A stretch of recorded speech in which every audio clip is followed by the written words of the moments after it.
Hey there, Colts fans. This is Nathan Brown, your Colts insider with the Indianapolis Star, here for another edition of the Colts Cover-2 Podcast. Just got through yesterday the Colts' first joint practice of the preseason. We've got preseason game coming to you tomorrow. Joel Erickson is in the New England Foxborough area covering all of that for us. So we'll break down what he saw yesterday at the joint practice. Some notable highlights both on the offensive and defensive side of the ball. We'll chat a little bit about going into the first of these three preseason games, kind of where we feel like the roster is at the moment. I know we're still 2.5 weeks away from roster cutdowns, but gives us a sense to you guys on the players that I think are important to keep an eye on as you're watching some of these preseason games that will make a difference on whether they're making the roster or not. I'd say that there's probably close to 4 dozen guys of the 53 that are already pretty solidly penciled in. So we'll get into that a little bit, and then chat a little bit more about just like what we know or what we're watching for outside of the roster stuff, just what we're watching in the preseason game tomorrow night. We're taping this on Wednesday morning. In case there's any weird breaking news that comes out. We've obviously seen some of that over the last 24 to 36 hours. But yeah, Joel is on the ground for us. He was at the joint practice yesterday in Foxborough. He put together some pretty in-depth stories from practice that I would encourage you guys to go take a look at. But Joel, your biggest takeaways on the offensive and defensive side of the ball from joint practice yesterday against the Patriots. Yeah, let's start by talking about, before we get to that, let's start by talking about, I don't think this is a big deal for everyone. It's like everything on social media. I think it's not necessarily like something that everyone's talking about. But I know it's been a talking point, like why we don't put more of our stuff on social media from practice. I think the easy answer for us is we have a file for that on IndyStar's website. And I know people like to stick with the websites that they're used to and everything like that. I would say the reason to go look at our IndyStars live file is you don't have to wade through any other follows. You know, it's just our thoughts, my and Nathan's thoughts coming right there. That's why we're not doing it. It is very difficult to post play highlights and do that stuff and without missing a play, especially in a joint practice scenario. Like yesterday I was able to do it and put it in our live file, but in terms of any social media stuff, like there's 2 fields going, and I did my darndest to try to see everything for you guys. And when 2 fields are going with stuff at both sides, you don't really have time to do all that if you want to get a real sense of the practice and not get some version of it. Like, here's a good example. You can post the highlight or make a big deal out of the snap that went viral where Sauce Gardner slips and A.J. Brown catches an 8-yard hitch on him. Or you can read my observations would say that Gardner had a couple pass breakups. They didn't really test him because they were dealing with everybody else. And your concern level will change from Gardner to, the backups. And I would say you're going to get a more full picture of what this defense is, what the practice looked like, that kind of thing. So that's a little bit about why we do it. It's a little bit of why I've gotten away from it. I have never, to my knowledge, it's been a long time since I really did a ton on social media during practices because, again, I'm trying to be as thorough as possible and make sure I see as much as possible. And it's really hard to do that when you're looking at your phone. Yeah, I mean, we have restrictions too on, like, from a video clip standpoint. I know there's been some of that too. A lot of the video clips that you are seeing are from either fans or folks that kind of float back and forth between fan and reporter who are in the stands. We as media have specific times, and every team has different rules. So I imagine when you're at a joint practice, it's almost maybe even a little bit different or a little bit weirder to figure out. We have very specific rules on portions of practice that we are and are not allowed to shoot video of. So that's why you don't see us posting video clips of 11 on 11 work. That's not a portion of practice that we're allowed to tape. We are still allowed to watch it. We can take notes. And I think some teams probably have some different rules on that. And the team accounts then will, socialize some highlight clips so you guys can see those after the fact. Some teams might be doing it a little bit more live than others. But that's another aspect of it too. Like you'll see some folks that are tweeting out videos from practice, and then I know some folks might get frustrated on, why aren't these reporters or this team's reporters tweeting this stuff out? We're not allowed to. We're under different rules, and fans are. I think teams sometimes encourage fans not to do that. They can't confiscate fans' phones and prevent them from doing that, and so that's how some of that breaks down too. Yeah, it's a little bit. I will admit it's a little bit annoying. Mm-hmm. It is annoying that you can sit in the stands and have different rules for posting and stuff than we do. Mm-hmm. But the trade-off is not like, I think sometimes people think the trade-off is that like we won't.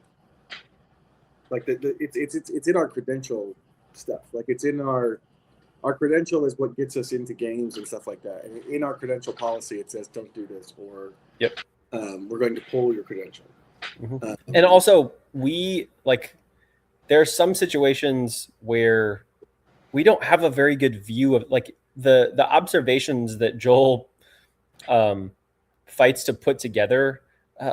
Aren't always from a great vantage point. We can still maybe tell who caught a ball or who broke up a pass, but sometimes we're like kind of trying to like work. I have very large binoculars. Yes. And I use them. Yep. And I have to use them. Sometimes we're standing behind other players on the sidelines or other coaches, or the play takes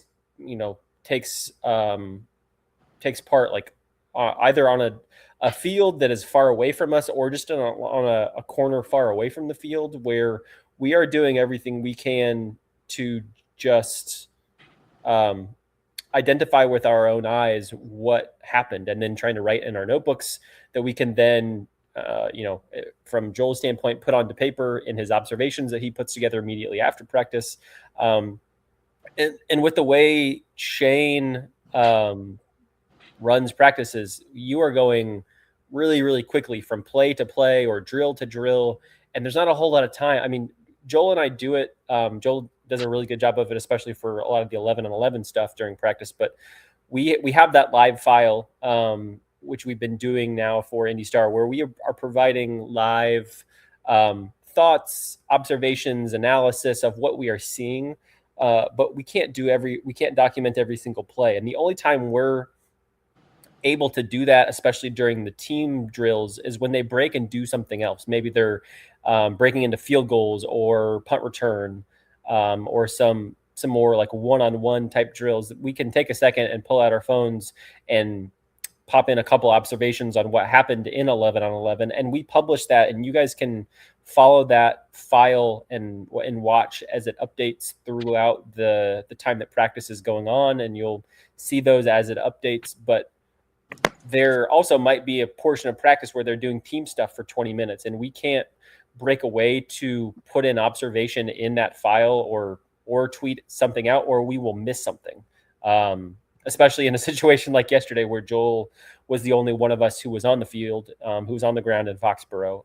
So that's where I think we're doing the best job at providing thorough analysis and observations for you guys. It might not be live.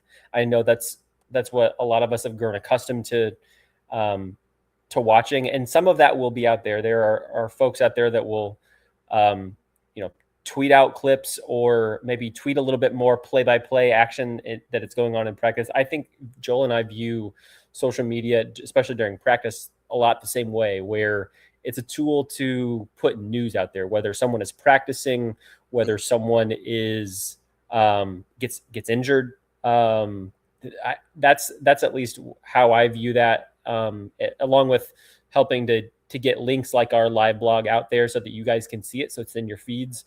But those observations, you're not going to see us talking about someone making a great catch or one of the quarterbacks throwing an interception or someone making, breaking through a great run for a touchdown. Those are going in our notebooks and then going in either Joel's observation file at the end of practice or in our live file if there's a moment to put it in. But we're trying to do our best job at seeing what's going on in practice, putting that in our notebook so that we have it for later. And that's how we feel like is the best way to go about ultimately doing our jobs for you guys, for the readers, even if it doesn't come to you immediately. I would say my goal with observations because I've been doing this now. Like, if the observations have been mine, I think longtime readers know that the observations have been mine basically since I've been here. But my goal is to give you as much. My goal is to give you more of a big picture and try to highlight certain plays, but try to give you a big picture sense of what's going on. And to do that, you have to have the full picture. Like you guys kind of know from watching just games and stuff, guys can have highlights and then also have a bad practice. Mm-hmm. Guys can have lowlights and then have a really good practice, So I think like a good example of this is like Ashton Doolin has had some drop issues in camp. But he also is catching the ball at this point more than any of the other receivers who are not named Josh Downs. And so that's one of those things. If I wanted to, I could tweet drop every time there's a drop, but I would much rather put it in the observations and say there was a drop by Ashton Doolin early in practice, then he caught 5 passes. Because the totality is more of how they're making these roster decisions than anything else. This is a lot of behind the backdoor behind the scenes stuff, but wanted to kind of give you guys a window into what our philosophy is when we're trying to watch practice. And I think one of the other things, maybe just to move this into the Patriots practice that I watched, the Patriots practice at a much slower tempo than Shane Steichen does. I was able to get now once they got going in 11-on-11, it was pretty constant, and they didn't really stop a lot. But the between parts, when they were shifting from one drill to the other, or from offense, defense to special teams, there's a lot more downtime in Mike Vrabel's practices than there are in Shane Steichen's practices. I know Shane has mentioned that he's talked to Curt Cignetti, Indiana, about the way he runs his practices, and they're the same. They're like an hour and 20 minutes, and very, very fast paced. You don't know, like we're used to Shane Steichen's practices now because that's what I've been watching for 4 years. Until you get a chance to look at another coach when another team is involved, like a lot of the changeovers between special teams are like from stretching to 11s, and then from the 2 special teams periods to 11s. Like the Colts units were on the field immediately, like they are in their practices, and they were kind of just standing in their huddles for a little bit. Which I appreciated because it allowed me to get stuff up in the live blog. But it was just an interesting difference in how they handle the practices. There's more downtime. That joint practice ran like 2.5 hours, and I don't think we've come close to that in that Grand Park. So here's a question for you: when you have joint practices like that, because the Patriots are the host, are they more in control of dictating how things go, the pace of things, what's going on, the order of things, or is that more of a joint collaboration between the two teams from what you understand? Or maybe does it depend on the two teams that are involved? It's a collaboration. I think you could see just in the way practice was structured, it followed a little bit of the way Shane Steichen would do it. I don't know if that's just a football thing or whatever, but like started out with first and second downs, moved to third downs, red zone, and then 2 minute to end, which is that's generally Shane's progression, although he usually spreads that out over several days. I think that the host team does get some leeway on the pace, but there are also times, like sometimes this contributes to fights. So when the Colts had a joint practice with the Browns, this is going way back to Freddie Kitchens' days. Frank Reich was the head coach of Indianapolis. Freddie Kitchens was the coach of the Browns. The Colts practices under Matt Eberflus, their defense was taught to punch the ball out, like to keep trying to punch the ball out very late in the down, all the way to the whistle. And the Browns were essentially taught once you get any contact, you're done. And that led to fights because the Browns players decided, oh, they're going above and beyond to hit us.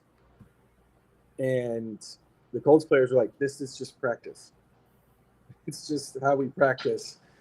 So there is, I do think that contributes sometimes to some of the issues. But yes, it is collaborative, and you can kind of see where it's collaborative like that, just in terms of some of it was structured the same. But yeah, there's just a lot more downtime. You could feel it. You could feel a lot more downtime, but when they shifted from one thing to the next. So as we, as you mentioned, you saw 2.5 hours worth of action, not necessarily 2.5 hours worth of straight action, but a fairly in-depth practice. That our first opportunity to see the Colts in whether it be 1-on-1 drills or 7-on-7s or 11-on-11s, or situational drills. First chance to see them up against another team, and it's a pretty good one to go against. The Patriots, of course, won the AFC. We're playing in the Super Bowl right about 6 months or so ago up against the Seahawks, and brought a lot of that roster back. So this was a good first test for them. Again, a little bit different than a preseason game, but I think in some way, depending on the situation, maybe even a better chance to see what the top end strength of this team is, because as we'll get into later, the Colts are not going to play a lot of their starters in the preseason game on Thursday. And a lot of teams have varying rules and guidelines about how they go about who plays and who doesn't, and when they play and how much they play in the preseason. This gave us an opportunity to see the starting Colts offense against the starting Patriots defense for the most part, minus a couple defensive backs who were not on the field, and vice versa. When you looked at the offense, first, let's start there. Daniel Jones, back healthy after his Achilles tear, now close to 8 months or so ago, with a little bit of a thinner wide receiver corpse than he had last year up against a really solid defense. What was your biggest takeaway or two in how the offense performed against the Patriots yesterday? So good. The good is what you'd expect to be good. Daniel Jones was good. His numbers weren't as good, but we'll get to that in a second. I thought Jones played well. The running game got off to a little bit of a slow start and then really dominated the second half of practice. So like I had marked that down in my notes kind of early as like, oh, they're not really running it that well. And then they got into the red zone and kind of everybody had big plays. That you'd expect that. You expect the running game to be good. Tyler Warren was fantastic. I know Patriots reporters were talking about, man, that Tyler like he had to make a lot of contested catches, and he did. Josh Downs was good, but then this is where you get the other side of it, and we've been talking about this all camp. in Indianapolis, I had Daniel Jones completing 12 of 20 attempts. I had Josh Downs catching 5 of those and Tyler Warren catching 6. And that's 11, which means that the only other completion I had for Jones went to Ashton Doolin. And I think sometimes who's in these joint practices is a really big deal, like who's playing for the other team. And I really think it is in this case specifically because Christian Gonzalez, the Patriots' incredible cornerback who wants a new deal and is widely considered one of the best cornerbacks in the NFL, did not practice. I don't know if it was contract related or not, but he did not practice. Carlton Davis did not do team stuff. He was coming back off of an injury and did essentially mostly just individual work, from what I understand. Josh Downs said he didn't remember seeing him out there. So this wasn't even the Patriots' best corners. And there were a lot of snaps, especially in the red zone, where Daniel Jones had to buy time, didn't get the ball out very quickly. Sometimes you wonder about that being the quarterback. Like we talked about that with Riley Leonard. But you don't really worry about that with Jones because Jones knows where he wants to go with the ball as it's snapped. You see that other times. I just think people weren't getting open. And those receivers that they have, when they don't have Alec Pierce, it really puts a ton of pressure on Downs and Warren to kind of be everything for them. And it just really, really stuck out. And again, like I said, not against the Patriots' top corners, against their backup corners. It's interesting. I mean, it goes in line a little bit with what we talked about on some of the last several pods and what we even talked about off pod, just about the state of the wide receiver core. It feels very much like with Alec Pierce, whenever he is back fully healthy, and with Tyler Warren and with Josh Downs, you have some good, solid options out there. But if ever there is a time where those guys get taken away, I think you could really start to struggle moving the ball down the field. We've seen a lot of it. And again, I've hesitated making too big of a deal on what we've seen in Colts practice because you don't know what's situational. You know, if we're watching things where the Colts aren't necessarily looking to push it far down the field, or if they're working on some more intermediate or shallow routes closer to the line of scrimmage. But we haven't seen in the 9 practices that I've seen, we hadn't seen the Colts throw it deep too much. Obviously, Alec Pierce is going to be that guy for you, even though the Colts have talked about trying to scale that back a little bit more as he takes on a little bit more of a balanced role into this offense whenever he's able to get back on the practice field and eventually start playing. But I think that's definitely a concern. If a team comes in super deep in the secondary and they can, put some on Tyler Warren and on Josh Downs and either on Alec Pierce or force the Colts to really only have like one option out there, or if, God forbid someone gets hurt, and you start to get some of these guys who are your 3rd, 4th, 5th, 6th best wide receivers out there on the field. I think that's a little bit of a concern, and where this team is in the biggest need, and where they, quite frankly, really didn't do a whole lot of reloading this offseason. When you lose a guy like Michael Pittman Jr. and Alec Pierce is out for an extended period of time with an injury, you look at who look at their depth chart right now. They added Nick Westbrook-Akine, who on his best day is maybe a 3, but probably more likely a 4 for you at this point in his career. You drafted Deion Burks, who we're not even entirely sure if he's going to make the roster or not. And that's kind of all you did at receiver. And so I think that's where this team's most glaring hole is, and where they will probably continue to struggle in some of these joint practices, not so much in the preseason games because you're not going to see a whole lot of starters play. So emphasizes just how important it is for Alec Pierce to get back on the field healthy for them. The Colts have told us again that they are hoping and planning for him to be back for week 1, but so far he's not back on the field practicing, and we're just about a month from the start of the regular season. Yeah, I thought it showed up on the defensive side of things too. Just this depth issue at receiver. The Colts backup corners, I thought, had looked very good in training camp so far. Cam Taylor-Britt's had some really nice moments. Even Mekhi Blackman's had some nice moments, but they really struggled yesterday against the Patriots. Sauce Gardner, I thought, was fine. I thought he had he wasn't dominant, but he had a couple pass breakups. It looked difficult to throw on him in team. There were a lot of completions against Mekhi Blackman. Blackman, who played almost 800 snaps for this team last year and is kind of thought of as like a speed backup, really struggled. And really struggled specifically with, I thought at the line, it looked like it was where he was struggling the most, like he not really even being competitive in the route. He also gave up a huge touchdown at the end of practice in the 2-minute. Cam Bynum picked off Drake May to end the first teamers, and then the second teamers came out, and Tommy DeVito, of all people, is the Patriots' backup.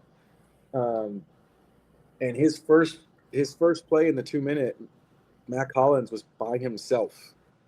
Now, I'm sure there's probably a safety who's supposed to be over there or something, or over the top or something. I'm sure there's probably safety, but like he was open for 15 yards, and they threw a touchdown pass on the very first play, and Blackman was the nearest defender in coverage. So he really struggled. I thought Taylor-Britt had some issues, particularly against A.J. Brown, which that's important because Chris Hewitt just told me that they want Cam Taylor-Britt to be the next guy in when anybody gets hurt, and Charvarius Ward is dealing with a back injury right now. So I think that some of the reason they look different is that they were facing a different caliber of receiver than they've largely seen in training camp practices at Grand Park. Yeah, I mean, so far we've seen them up against someone who's a really good slot corner or a really good slot receiver in Josh Downs, someone who the Colts have talked about wanting to use more in a traditional receiver role. You know, I think you and I have both seen him enough times against Sauce Gardner, who admittedly is a very good corner in this league, and seen Sauce win a lot of those one-on-one matchups. I just don't know that he's quite fit for that. So if you keep that in mind, you know, this secondary of the Colts up until yesterday was essentially going up against a really good slot receiver and a really good tight end and a bunch of deep on the roster type receivers. And so that probably explains a little bit on I don't think it's the whole reason why the secondary has looked good. I think you have to give them some credit too. Sauce Gardner is I think is going to, at full health, going to make a big impact for this defense. And I think Mooney Ward, when he's fully healthy, is really good. But as you mentioned, when you start to have your third, fourth, or fifth best corner go up against some starters, that's where I mean, I think the Colts secondary is probably about as deep as you could hope for realistically at that position with the top end skill. Cam Taylor-Britt is still a guy who started on a Super Bowl team, has played in some big moments, is a guy that Lou Anarumo really trusts clearly. Mekhi Blackman got a lot of starter snaps, is experienced, maybe not the guy that you want out there on a lead receiver, but is at least, if nothing else, an experienced veteran. Jonathan Edwards is a guy who the Colts believe in a lot, and believe he has a lot of potential, even though he is still very young. Justin Wally, of course, a guy who hasn't played an NFL game yet, is still in his second preseason. But I think that goes to show you just how important staying healthy is for this defense. And I think you can really kind of say that all across a lot of positions on this roster. Wide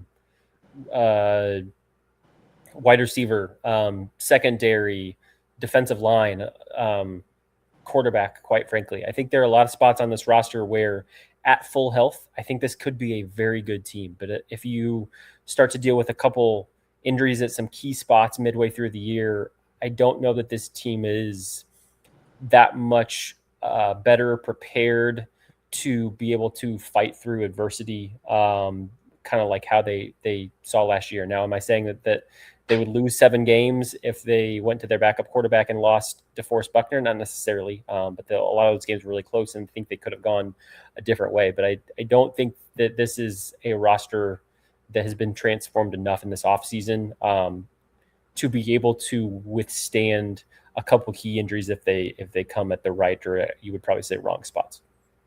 I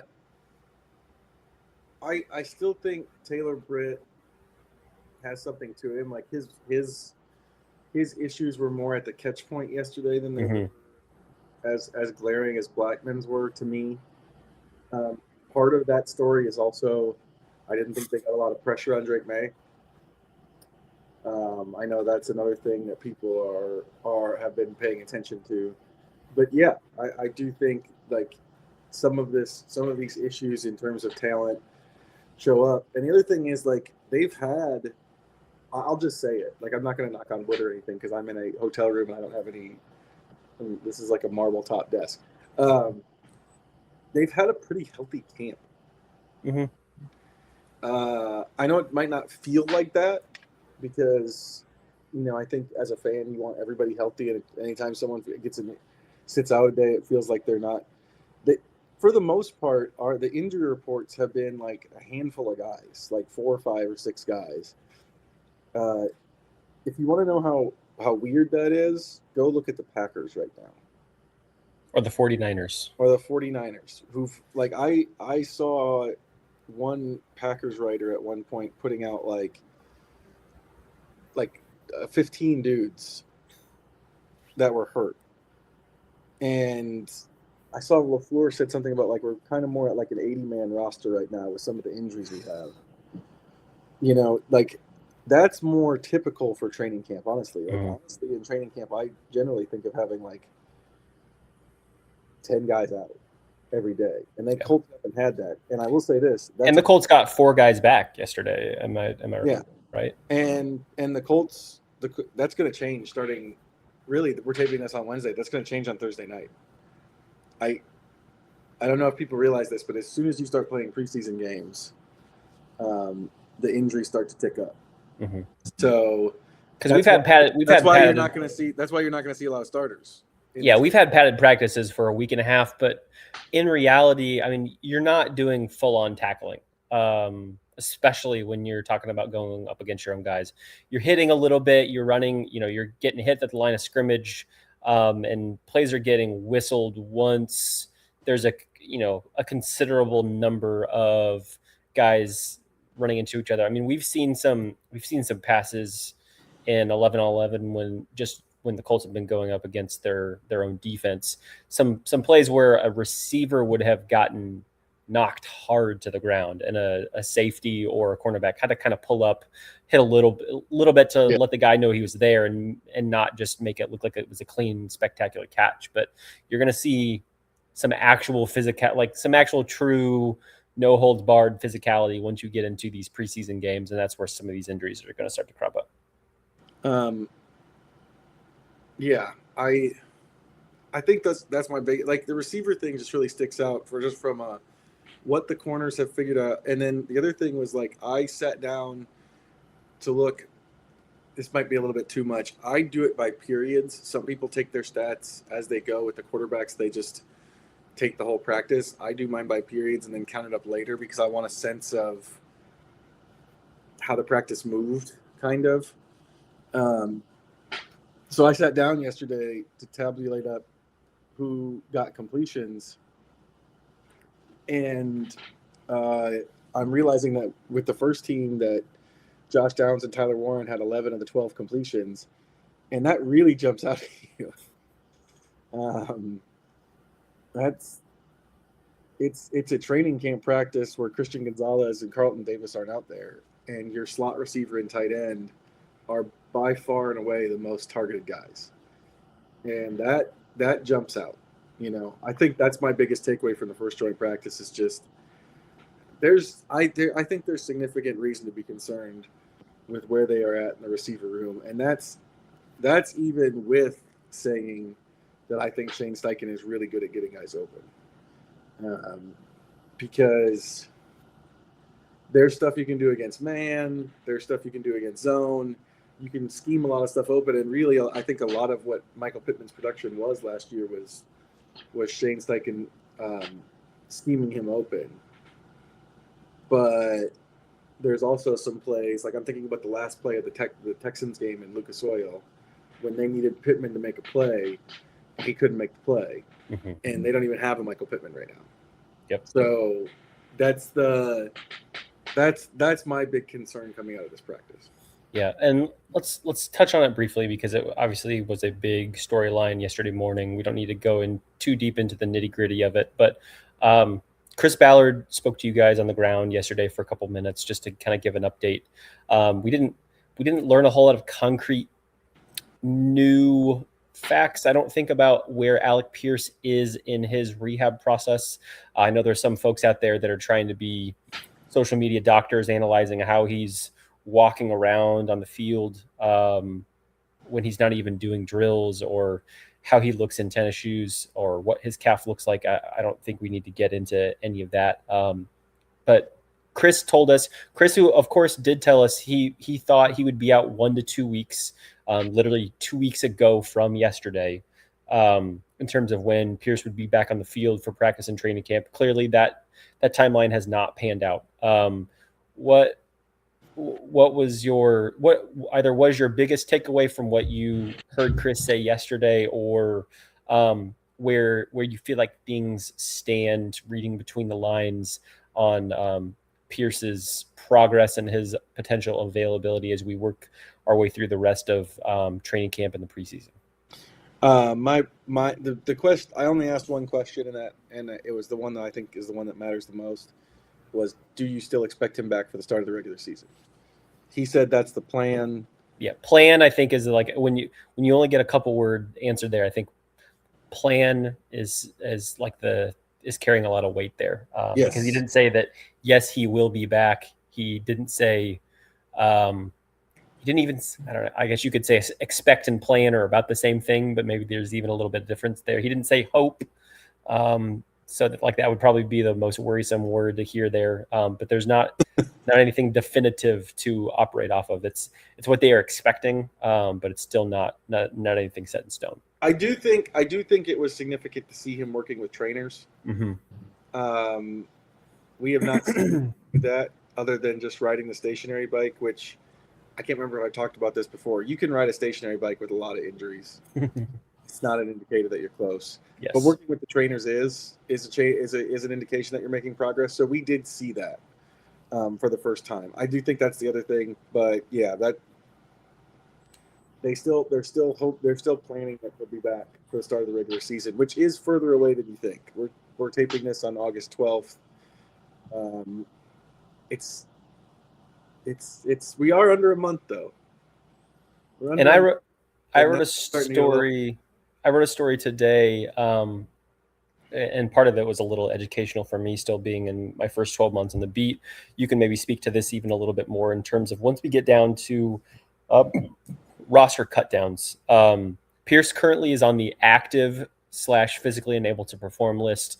Once we get to that August 30th date where they cut down the rosters, the Colts will have to make a decision on how to proceed with his injury designation. This is, of course, all assuming that he's not back on the practice field before then. Again, we're taping this on August 12th. There's still 18 days before then, so he very well could be back practicing. I would say that seeing him doing some individual work on the sidelines is an important step toward that. But from your understanding on how all this works, what are some of the decisions that the Colts face if he is not yet returned to practice once we get to roster cutdowns? Well, they got to decide if they think he's going to be back soon, because it carries a penalty, right? It carries a penalty in terms of reserve pup, where he can't be in it. So, like, I would assume that unless something really bad happens, that they're going to activate him, and then even if he's not playing, he'll just be inactive on game day. Yeah. But I mean, obviously, if you do something else, that's very, very worrisome, and I don't know what this team does at that point. Yeah, that's kind of like what you see. That reserve pup is essentially from the way I understand it, it's basically reserved for guys who are injured, either injured coming into training camp or injured during training camp. It's pretty similar to putting guys on injured reserve, where you don't count to the 53-man roster, but you are required to miss a minimum of 4 games. So if they don't put him on that, which they would have to make a decision on by August 30th as they're putting together the final initial 53-man roster, they have to either decide to let him carry a roster spot, which means if he's not healthy yet, you're foregoing having someone else on the roster who could contribute, whether that's at wide receiver or another position where you feel like there's another guy that's on the cusp of maybe helping you in special teams in some way, shape, or form that's just not quite on that 53-man roster. Or you put him on IR, you can roster someone else, but then he's not able to play for the first 4 games, which is not what we have heard, not been the Colts messaging at all throughout this entire process. Again, he got this ankle surgery initially in late March. 6 months out from that at the latest would be late September, which would still put you, if I'm doing my napkin math correctly, that still puts you only like you're only 3 games into the regular season. So the idea that he would miss 4 would mean that this has taken longer than the longest expected wait time in terms of his rehab process. So again, we don't know anything about that yet. I know it was a big thing Monday night and Tuesday morning. Alec Pierce, from everything we have been told and what Chris Ballard told us yesterday at practice, did not get a second PRP injection. I know a whole lot of folks don't necessarily know what that PRP injection means. It's not necessarily a worrisome thing. It's not a major invasive procedure. It is something that Pierce did before getting surgery in hopes that it would reduce the inflammation and heal him up, so that he wouldn't have to get surgery. He ultimately, after 8 weeks, decided that surgery was the best course of action to repair the injury to his ankle and his heel. Ballard also mentioned heel yesterday, which we had not been told before. But Chris told us yesterday, despite some sources that had told me and told other reporters on the beat, that Pierce had gotten a second injection sometime after that surgery in order to kind of help the process along and get him maybe hasten the healing and the rehab process a little bit.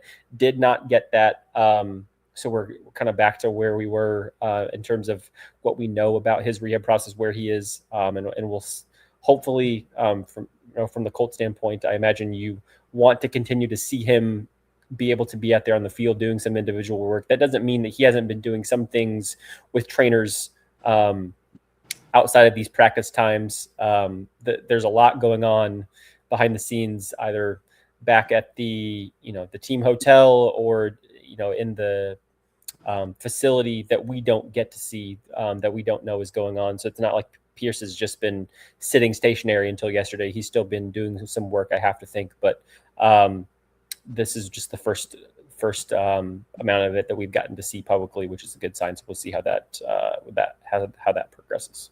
I think it's important to say too. I don't want to speak for any other organization, but we independently confirmed that we were independently told that Alec Pierce did not have a second PRP injection. Yeah, two sources outside of 2 sources. One, like there was like, obviously there's what Chris Ballard said. I know that there are a lot of fans who feel like they don't have reason to believe what the team says. So just we had a second source on it who is not affiliated with the team. Yes. Yep. Important to know.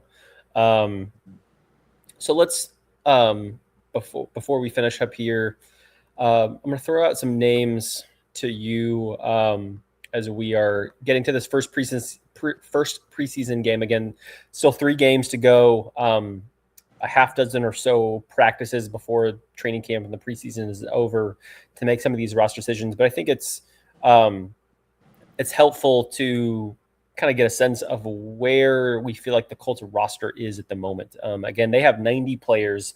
They're going to part ways with 37 of those. And I would say 20, 25, maybe even as high as 30, we feel like are probably not going to make this roster. And we feel pretty comfortable saying that right now. A lot of those guys are in here either to end up on the practice squad, or guys who were brought in for depth at certain positions so that you can do the drills that you want to do throughout training camp. You know that some guys are going to get hurt, and so then you're going to need to rely on some of that depth just to be able to do the work that you want to do in training camp. So let's kind of talk about maybe at what position do you feel like there is the biggest amount of competition going on in terms of roster spots that are not yet decided, and the number of guys who are maybe involved in that competition to help sway things one way or the other? The easy answer is the backup offensive line. I would say, okay, you got your 5 starters. If anybody doesn't know, that's Ryman, Nelson, Bordelini, Gonzalez, and Jalen Travis. Jalen Farmer is going to make the team as a mid-round pick. I do not think he's threatening for the starting job. He has not really gotten a chance to do that yet. But he's going to make the team. Dalton Tucker, I would expect to make the team. So that's 7 on the offensive line. Who they pick after that is difficult. Mm-hmm. I think Blake Freeland's been the best of the tackles, but not outstanding by any means. They are still – Dalton Tucker is in the mix for the backup center job, but they're still working with, like, Jimmy Morrissey and Geno Vandermark and some other guys who had struggled with the snaps. I think, like, that's – there's is Luke Tenuta involved as an emergency tackle? You know, are there other guards that we're not thinking about, guys that could be making a play for a roster spot? Nolan Rucci has been playing tackle with the third team. Does he get some second team opportunities? Like that's the one where, like, I think it's hardest for us to watch, especially because of where we're at. We're field level. We're field level in at Grand Park, and that means it's harder to see, like, the interior linemen doing stuff really well. So I think that's the obvious one. The other one, I think the most interesting one to me is, like, what they do in the defensive backfield, because Gardner, Ward, Wally, Blackman, Edwards, and Taylor Britt, I think, are all making the team. Mm-hmm. That's 6 corners right there. And before you say, like, well, what about Jonathan Edwards? Jonathan Edwards is Brian Mason's next hope for gunner. Yep. He said it plain and full out. He might be the number 1 gunner if Doolin's playing a significant offensive role. That's what I was going to say. I think that's indicative on another position that we can get to in a minute and talk about where things are at wide receiver.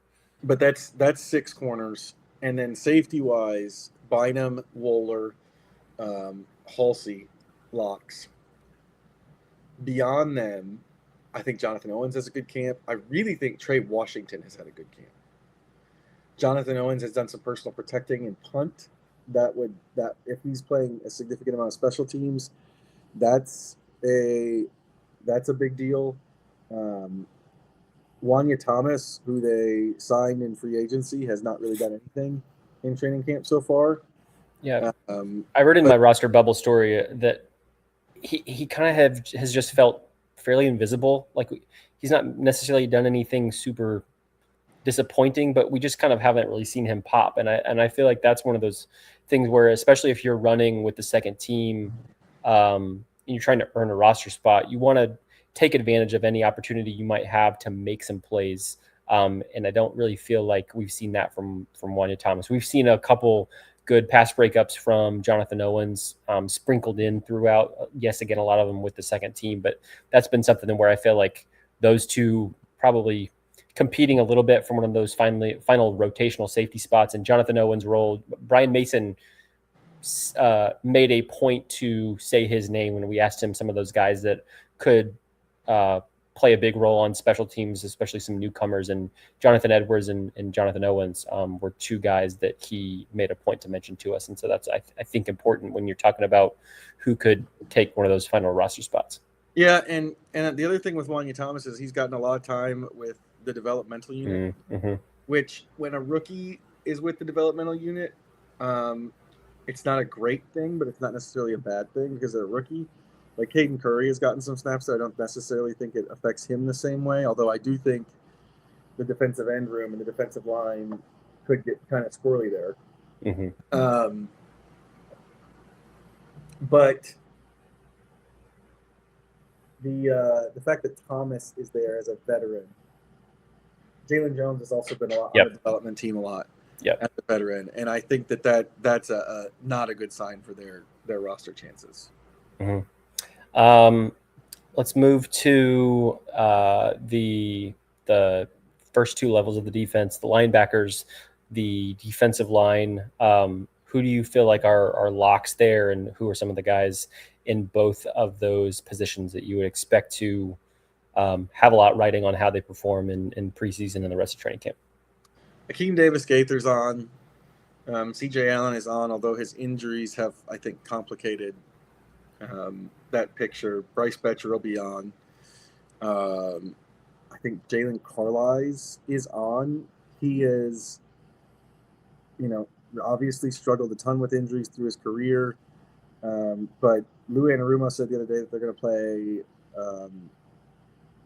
like some of it is going to be just based on what they want to do, like down and distance based.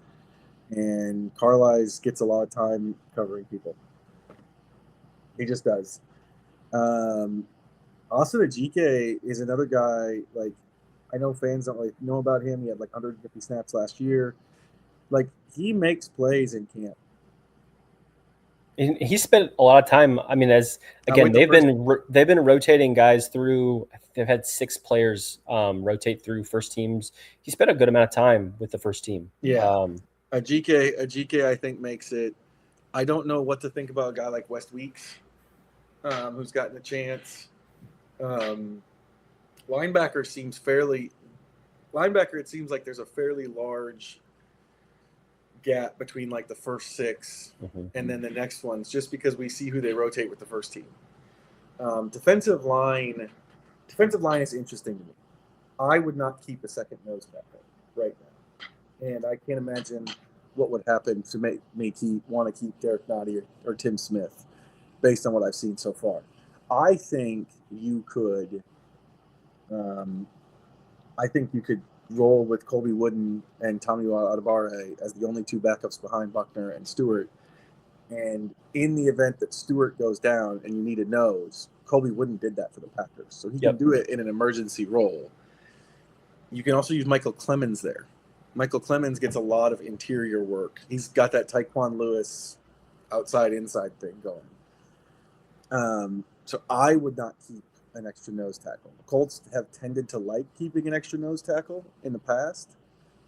I wouldn't do it with this group because you can stick that guy on the practice squad, and like I said, Colby Wooden can finish a game, and then after he finishes the game, you can make your move later that week.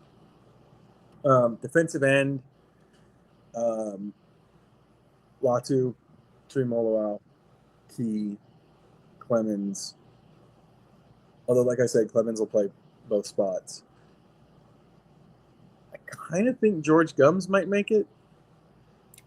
Been feeling the same way. See, he's had enough splash plays where it feels like if they're in a situation where they just need someone with a whole bunch of athleticism to come in and just kind of make a play in like a third down situational point in the game. He seems like someone. I don't feel like he's going to get a lot of snaps, but he could be a guy if he continues to develop like this through the course of the season. Someone that might kind of come on at times to try and help you make a big play, and maybe be a little. Secret weapon is too big of a word because I don't think he's going to play that big of a role. But someone who I think can continue to develop, and I imagine they would want to. If they feel like they have the roster spot necessary to keep on the active roster and continue to move along. He also I also think he's the kind of guy who's going to look good for the season. He's super athletic. Mm-hmm. Sometimes I don't think he knows what he's doing, but he gets the quarterback anyway. Mm-hmm. And that kind of guy tends to pile up sacks in preseason games, and then that kind of guy tends to get claimed. Like the Colts just had Isaiah Land on the roster. That was a waiver claim from the Cowboys after a big preseason. They tried to sneak him through, and the Colts were like, "Nope, pass rush potential." I think Gums is the kind of the same player. Caden Curry, there have been flashes with him a little bit. I don't think it's been consistent so far, but I could see you wanting to keep him as like a guy who's an, especially if you do the 4 defensive tackle thing. Mm-hmm. Or is he a guy who could factor into your special teams, which is that's exactly what he did at Ohio State. He played. That's the other thing with Gums. I forgot to mention that Gums is fast enough to play special teams. Mm-hmm.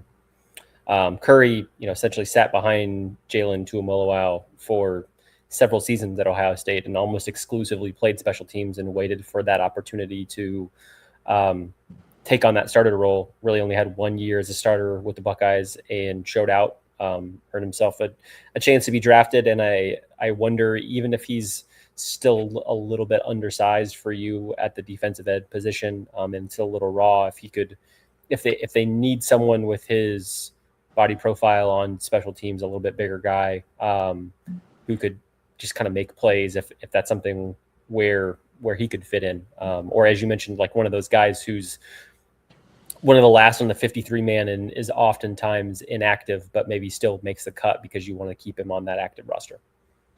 Yeah. I don't think we missed anything. Wide receiver. Yeah, I was going to say wide receiver and running back. I think that's the last two that we need to take a look at. And both I have odd thoughts on both of these guys. Okay, so running back. DJ Giddens needs to get healthy. Mm-hmm. ASAP. I don't know the severity of his hamstring injury or his hamstring injury needs to linger for a while. Either one. Because Ulysses Bentley has made plays in the passing game. He made another really nice catch in 7-on-7s against the Patriots. He's not the same runner. He's not the same type of runner, but he can protect. He can catch passes. They have kept players like this in the past. Tyler Goodson is a player like that who they saw as a passing game type. Seth McGowan, I like. Giddens. The hard part for Giddens is I don't know what sets him apart from a roster standpoint. He's got good running instincts. He's got some quickness to him. He doesn't really play special teams or hasn't. He's missing a chance to prove he can play special teams by missing this week with a hamstring injury. Will he be available next week? I don't know. If he loses those weeks against Falcons, that's another chance to prove himself. I don't know what's going to happen there. I also think that maybe could be a waiver pickup type spot, depending on how other people look on other teams elsewhere. Wide receiver. Alec Pierce, if the Colts are right, if the Colts plan is right. Josh Downs. Ashton Dulin. I think Nick Westbrook-Akine. I think. And after that, they usually carry 6. And you're kind of staring at a pool of 4 or 5 guys. You're looking at Laquan Treadwell, who hasn't caught a pass in the NFL in the last 2 seasons, has been pretty much exclusively a special teams guy. You're looking at Deion Burks, who is a rookie, who hasn't really gotten a whole lot of run with the first team. You're looking at Anthony Gould and Coleman Owen, who are the Colts' top 2 options on the kick returner, punt returner side of things. And then you're looking at probably a pretty big long shot, though a guy who's made some plays in Eli Pankel, who the Colts picked up toward the end of last season, a teammate of Riley Leonard at Duke, who again give him credit. He's seen some time with the first team. He's made some stellar plays with the second team. I would say I still don't know that if he's not a guy who's doing anything for you on special teams, I don't know that he can carve his way into the top 6 of those guys that you mentioned there, but maybe at least someone that deserves a mention. slot receiver return man is really interesting to me, and I think the Mhm. preseason game could play a significant role. So I'm going to throw Anthony Gold's in that is in that box. Coleman Owen is in that box. Deion Burks is in that box. Gold, I think, is the best return man. Mhm. He's the most experienced return man for sure. Definitely. He's not very productive as a wide receiver in practices, or he just hasn't been. I don't think he's really taken a step there the way they expected him to. He's been here for 2 years. I don't know. You can expect it to happen at the end of camp here. Coleman Owen actually catches a lot of passes with the second team. And then with Burks. Burks has caught a lot of passes with the second team. They have been reluctant to give him chances with the first team. He has not caught a lot of passes from David Jones. He's caught a lot of passes from Riley Leonard and Anthony Richardson. He also is a somewhat newish return man who we have seen have issues catching the ball as a punt returner and as a kick returner. I don't know what the package looks like there. I think it'll probably come down to who they think is their primary return man. But it's a weird little group. Coleman Owen is the best slot receiver out of the group. Gold is probably the best, most experienced returner. And Burks has the most upside as somebody who can play inside and out. I don't know how you shake all that out. Like, is there room for Treadwell on that team when you're kind of considering all of that? As a sixth receiver special teamer, yeah. Because they're not going to keep two of the – I don't think – Burks is a wild card because he can play outside and does play outside. Burks could also be a factor as a gunner because of his upper body strength. Mm-hmm.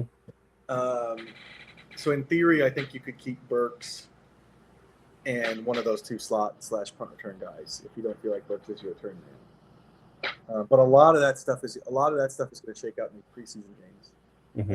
Like, watch the punt returners like a hawk if you care about the 53-man roster, because that spot I think is more up in the air than anything else. Kick return I don't think is quite the same way, because I think you also have to throw Seth McGowan in that group and Ashton Doolin.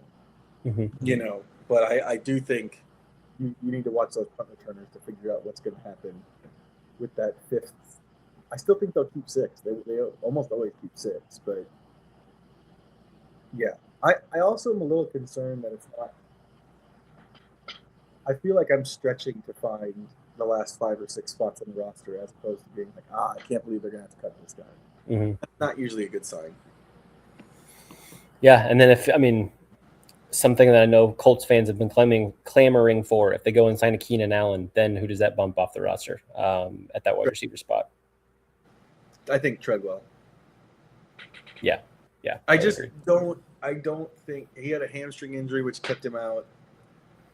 I don't think he's going to get claimed. I don't think Nick Westbrook-Akine has not been able to capitalize on what I thought was a pretty good first week. He's kind of taken a step back this second week, but I just haven't written down of the Doolin, Treadwell, Westbrook-Akine group. I think Doolin's been the most productive. Mm-hmm. And he's still an asset. Numbers caught up. I don't have the numbers in front of me, but I think he's caught the most passes.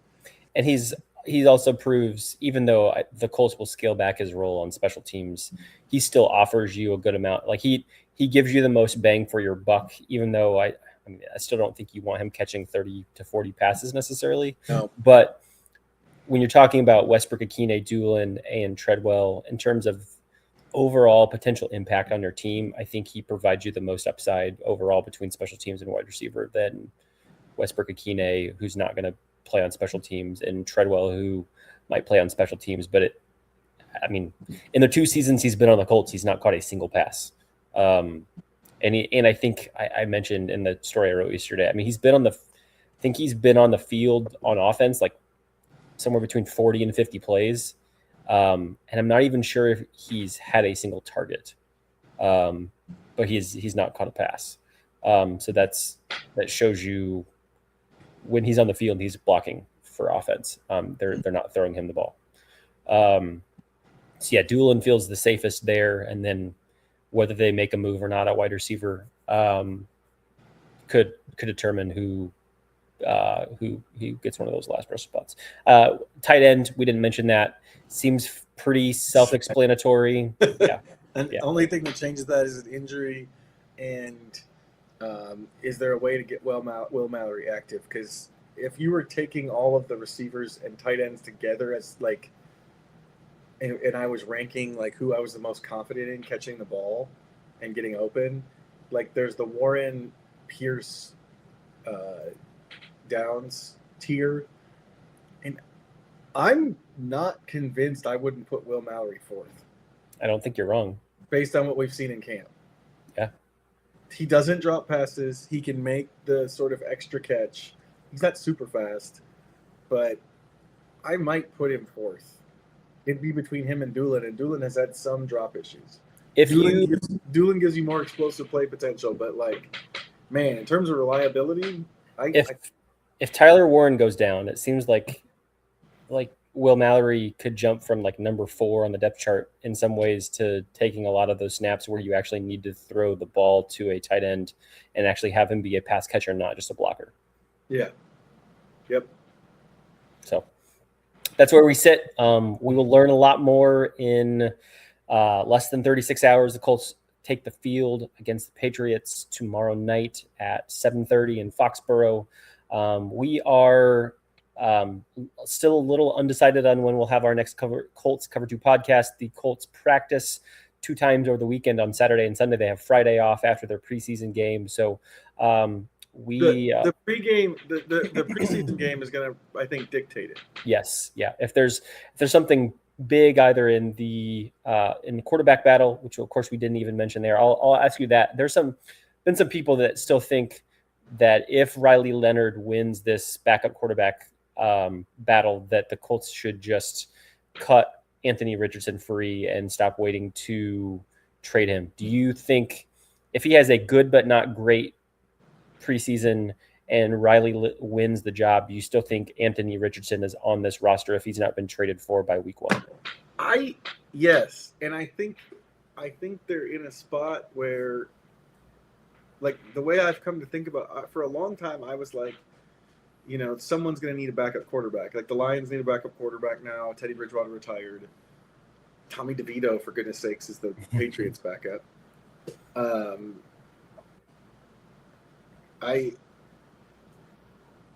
the league had so many months to trade for him. He hasn't been having a good camp. I know they don't see the tape from that, but teams do know what's going on in other teams' camps. They do. They have people assigned to read people like me. Or just to watch Twitter, to see everything. And if he doesn't play well in these preseason games,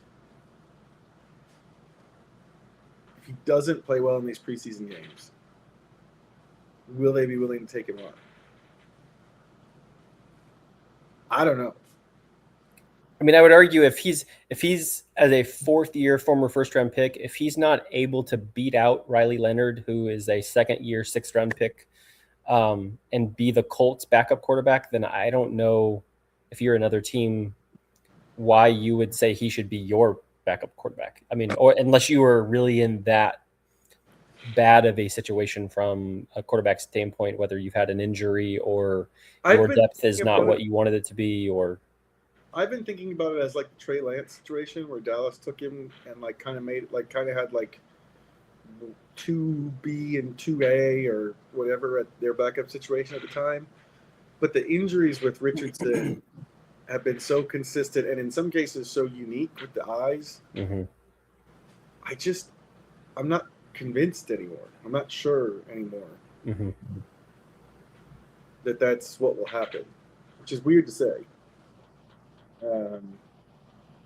I think a lot hinges on if he plays well in these preseason games and flashes some of his athleticism. I think I could see, you know, a team like a Detroit or somebody taking a chance on him.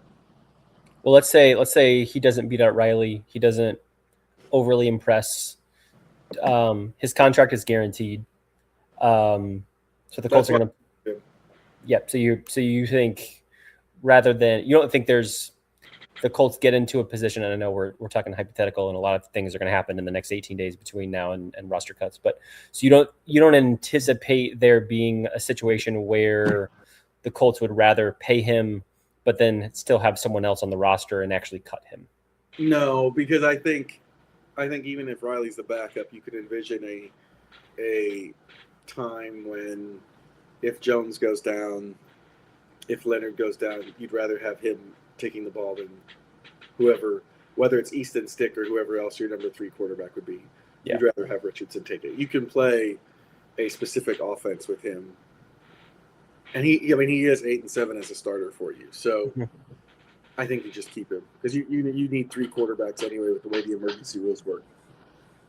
I would agree with you there. And team should not be like playing fast and loose with the emergency quarterback rules. It's this one after what we saw last year. Yes, you're right. Yeah, it's hard to see how last year went. I mean, Daniel Jones again has had one season in his career where he's gotten through all 17 games and played all of them due to injury.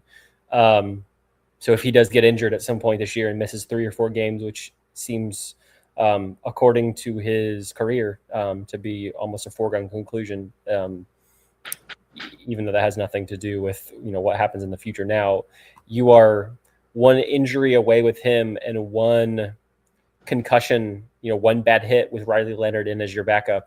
And all of a sudden, if he goes down with the independent evaluator takes Riley Leonard out of a game and you have to play a whole second half of a tight game, if you have waived Anthony Richardson in August, and that means you have to have Easton Stick play the rest of your game at quarterback, for a team that can't afford to lose games that they are in down the stretch if they are hoping to make the playoffs with the roster that they have right now, that would be a tough look. Again, we're talking a lot of things would have to go wrong to put the Colts in that position, but I just have to think you probably can afford the roster spot and keep him on there. And it's hard to imagine if they got into that position, the person that would be number 53 being as impactful as Anthony Richardson could be if his name was called upon. Well, and they were in that situation last year. Yep. Like that's the thing. Like it does seem far-fetched until you're like, well, they just did this. We were just here. Yep. Phillip Rivers did have to unretire.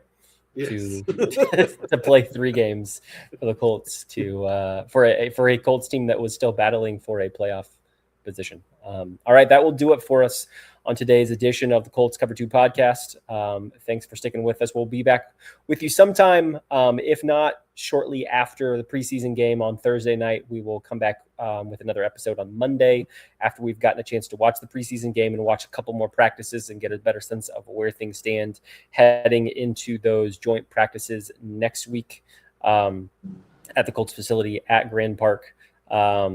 Please continue to like and subscribe our Indy Star Colts YouTube channel, where this entire episode, along with clips from it, clips from practice, our interviews after practice, everything, our insider videos, all of those are housed there.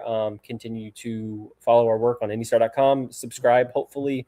Joel is on the ground, and again, he will be writing off of the preseason game. We'll have a couple stories that we'll publish on there between now and then, we'll be continuing to crank out several stories a day on the training camp practices. And again, a lot going on next week as the Colts ramp back up for a couple joint practices before their second preseason game. A lot to follow along and learn as this team continues to hone in on what its 53-man roster is going to look like ahead of week 1. Thanks for listening. Thanks for following along. Thanks for subscribing. And we will catch you next time on the Colts Cover-2 Podcast. Thanks, guys.